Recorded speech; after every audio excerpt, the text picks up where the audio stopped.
Sebelum kami memulai narasi inti, ada yang perlu dipahami, bahwa yang akan kami paparkan kali ini bukan tertuju pada politiknya.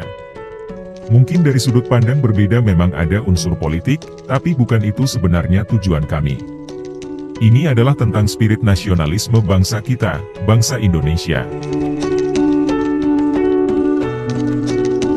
Pemilihan presiden direncanakan akan diadakan tahun 2024. Namun, di penghujung tahun 2022 sudah mulai terasa nuansa-nuansa politis. Terutama di kalangan petinggi partai.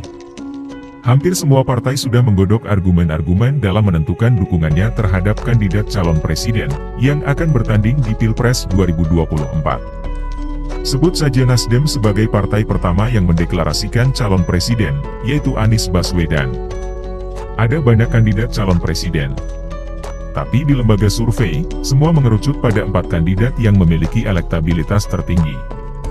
Yaitu AHY, Anies Baswedan, Ganjar Pranowo, dan Prabowo Subianto. Dari semua kandidat, ada satu orang yang berhasil mencuri perhatian kami. Ya, dia adalah Ganjar Pranowo. Kenapa Ganjar? Ini alasannya.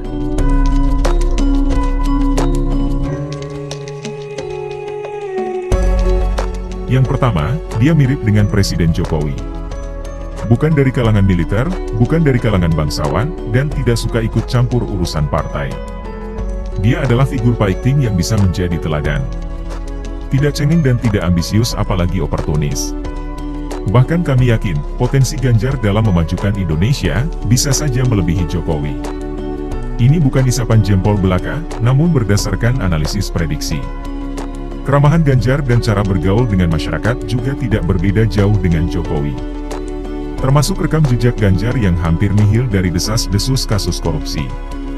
Mungkin di beberapa sisi, Jokowi tidak bisa dibandingkan dengan Ganjar. Itu dikarenakan Jokowi sudah mendapatkan kesempatan amanah untuk memimpin negeri ini, dan Jokowi sangat piawai dalam menjalankannya. Namun, tidak menutup kemungkinan jika Ganjar mendapatkan kesempatan, dia akan berusaha lebih keras dalam memajukan Indonesia. Yang kedua adalah, sosok figur pemimpin masa depan. Walau rambut Ganjar sudah memutih, siapa sangka kalau umur Ganjar jauh lebih muda dari Jokowi. Yakni selisih 7 tahun lebih. Ganjar lahir di Kabupaten Karanganyar, Jawa Tengah, pada tanggal 28 Oktober 1968.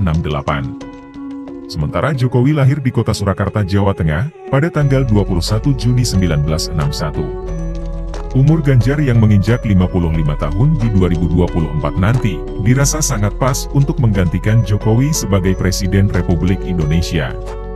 Perawakan Ganjar yang fresh dan rajin berolahraga, juga merupakan salah satu yang menjadi pertimbangan, kiranya Ganjar bisa terpilih di 2 periode mendatang. Gaya bergaul Ganjar pada masyarakat, mencerminkan pribadi yang cerdas dan toleran.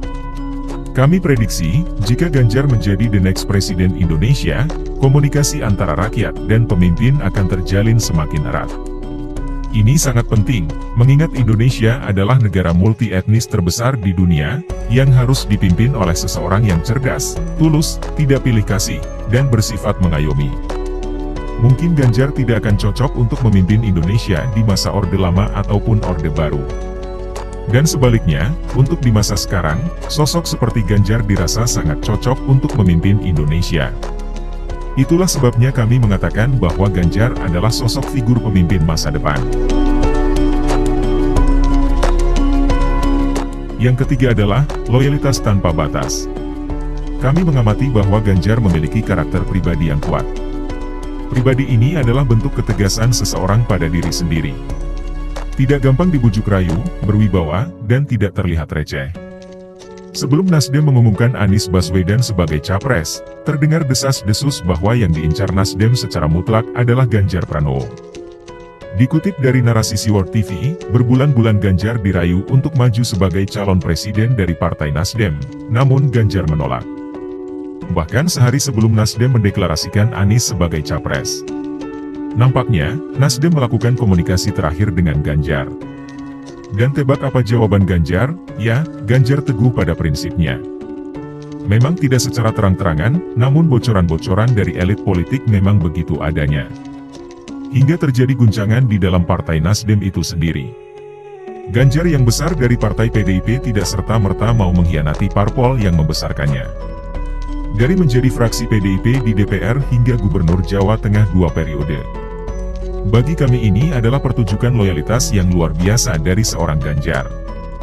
Karena kami percaya bahwa orang yang bisa menepis rayuan dari elit politik di belakang layar adalah bukan orang sembarangan. Ya, itu sangat berkesan dan dramatis. Di mana banyak orang yang rakus akan kekuasaan, pelongo-pelongo mencari kesempatan, dia tetap setia walaupun pilihan pada dirinya sebagai capres dari PDIP masih belum menentu. Indonesia butuh sosok pemimpin bermental seperti ini. Karena nantinya, kami yakin pemimpin Indonesia akan mendapatkan godaan yang lebih besar. Hanya orang dengan kepribadian yang berkarakter kuat, dan mempunyai loyalitas tinggi, yang dapat meneruskan perjuangan Presiden Jokowi. Jika hanya berharap pada orang yang selalu berkata oke dan yes, tanpa berpikir panjang, bisa habis bangsa kita ke depannya. Karena dunia yang sekarang, sedang dalam keadaan krisis global. Banyak negara yang menghalalkan cara-cara picik, guna mengambil keuntungan dari negara-negara dengan pemimpin yang bodoh dan tidak loyal. Yang keempat adalah, dukungan dari elemen masyarakat yang tidak terduga sebelumnya. Banyak relawan yang mendukung Ganjar untuk maju sebagai capres pada pemilu 2024. Walaupun partainya sendiri yaitu PDIP, belum memutuskan maju atau tidaknya Ganjar sebagai calon presiden. Dukungan ini sungguh di luar dugaan dan fenomena ini bahkan melebihi relawan Jokowi pada saat maju sebagai capres. Relawan Jokowi muncul setelah adanya wacana untuk menjadikan Jokowi sebagai capres pada pemilu 2014, sedangkan para relawan Ganjar muncul bahkan sebelum PDIP mengusulkan wacana Ganjar maju sebagai capres. Jangankan mengusulkan, sedangkan pencapresan Ganjar dari PDIP saja masih dalam ketidakpastian. Tentu ini menjadi fenomena yang sangat langka. Dukungan dari masyarakat terhadap Ganjar begitu masif sampai ke wilayah Indonesia bagian timur. Di lain sisi bahkan kami tidak melihat adanya deklarasi masyarakat untuk sosok rival kandidat capres lainnya. Namun di balik itu semua, bukan itu poin utamanya. Bangsa kita akan semakin maju, jika pemimpinnya bisa memberikan aura semangat positif yang membara bagi rakyatnya. Dengan begitu, semangat rasa nasionalisme di masyarakat yang besar, akan membangkitkan segala sektor pertumbuhan ekonomi. Ada semacam dorongan spirit di masyarakat, agar semakin giat bekerja dan berkarya. Semangat dan kebanggaan terhadap negara ini tidak bisa dibayar dengan apapun, karena tak ternilai harganya. Jikalau pemimpin dapat dipercaya untuk mengelola hasil dari jerih payah rakyat, maka dapat dipastikan, masyarakat akan bersemangat dalam bekerja, bergotong royong dalam memajukan bangsa. Dan akan lahir rasa malu dalam bermalas-malasan di masyarakat, jika kita memiliki pemimpin yang beraura positif dalam memajukan bangsa. Sosok Ganjar juga tipe orang yang tidak malu-maluin untuk dibawa ke tengah, terutama di panggung internasional para pemimpin dunia. Bisa kita bayangkan jika Ganjar berjajar dengan para pemimpin negara-negara besar, yang akan membawa wajah Indonesia di mata dunia. Yang kelima adalah yang mendominasi dari segalanya. Bisa kalian tebak? Ya, gestur Jokowi yang seakan-akan memberi kode dalam menunjukkan dukungannya terhadap Ganjar. Jokowi adalah pemimpin yang cerdas dengan rasa nasionalisme yang membara. Jokowi tidak akan rela jika apa yang ia perjuangkan selama ini jatuh pada orang yang tidak tepat. Ia sadar betul akan pepatah. Pemimpin yang hebat adalah pemimpin yang dapat melahirkan pemimpin baru yang dapat meneruskan perjuangannya. Bahkan berharap lebih baik dari dirinya sendiri. Bagi saya pribadi, Jokowi adalah sosok yang bermental pemimpin sejati. Di balik tangis haru rakyat yang berjumpa dirinya, saya sangat yakin, di belakang layar Jokowi juga pasti meneteskan air mata, entah itu air mata kebahagiaan bertemu rakyatnya, ataupun air mata kesedihan melihat masih ada rakyatnya yang hidup dalam taraf kemiskinan. Teringat perkataan Pas Pampres saat wawancara, bahwa di balik kerja keras seorang Jokowi, dia memiliki sedikit waktu untuk beristirahat. Tapi kalian tahu, ada istirahat ekstra bagi Jokowi. Ya, bertemu dengan masyarakat adalah waktu istirahat yang paling menyenangkan baginya. Menyenangkan bagi pemimpin yang benar-benar tulus mencintai rakyatnya. Menyadari konstitusi hanya membolehkan seorang presiden menjabat selama 2 periode, tidak ada pilihan lain baginya selain mencarikan sosok pemimpin yang dapat meneruskan perjuangannya. Memang tidak secara khusus Jokowi memberikan dukungannya kepada Ganjar. Karena Jokowi masih harus tetap fokus untuk bekerja keras di akhir-akhir masa jabatannya. Ia tidak ingin membuang-buang waktu karena harapan rakyat pada dirinya masihlah sangat besar. Yang keenam adalah, jika Ganjar memang maju sebagai capres dan berhasil menang di pemilu 2024, maka kita bangsa Indonesia akan memiliki pemimpin yang double gardan. Ganjar yang kita tahu mempunyai loyalitas tinggi, dipastikan akan terus melakukan koordinasi dengan Jokowi dalam meneruskan perjuangan bangsa Indonesia.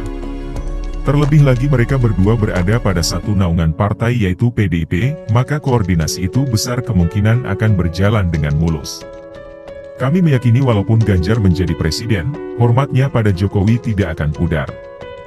Jokowi pun tidak akan segan-segan memberikan ilmunya pada Ganjar secara berkesinambungan. Dengan kata lain, kita tidak akan kehilangan sosok Jokowi. Bahkan kita mendapatkan tambahan figur pemimpin yang akan membuat Indonesia berjaya dengan semangat rakyat yang semakin berkobar.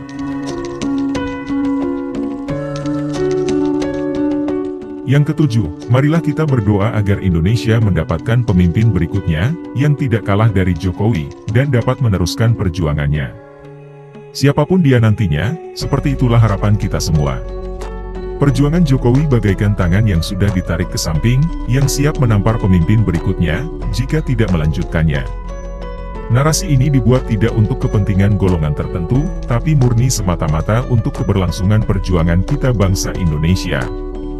Di tangan Jokowi kita berhasil membungkam negara-negara yang dulunya rajin membuli kita.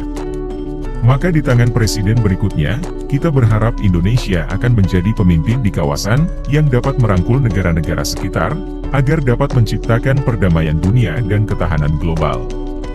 Majulah Indonesia sebagai negara adidaya, kepercayaan yang mulai tumbuh di kawasan terhadap kepemimpinanmu, jangan kamu sia-siakan. Kesetiaan kami dalam menyokong namamu akan abadi selamanya.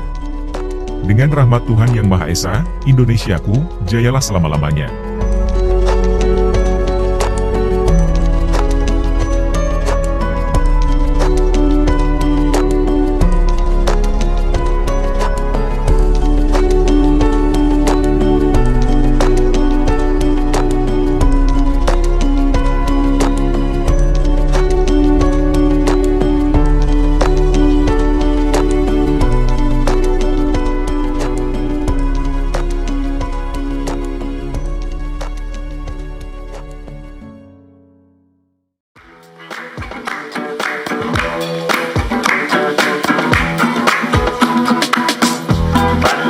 Mana-mana, pandai merajalela, selalu bersama untuk kita semua.